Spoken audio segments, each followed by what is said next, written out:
Ganito ang typical na itsura ng baha dito sa Pilipinas. At ganito naman ang sa Japan. Sobrang linaw at halos wala kang makita ni isang kalat. Pero bakit nga ba ang linis ng baha sa Japan? Well, the answer is much simpler than you think. Talagang malinis lang ang bansa nila.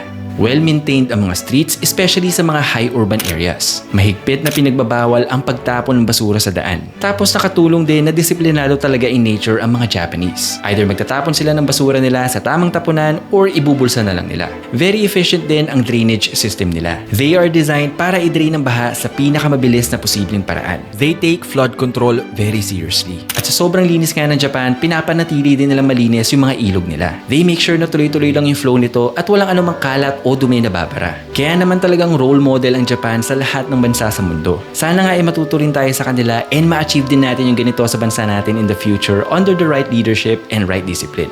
Pero sa tingin nyo, kaya din ba natin ito sa Pilipinas?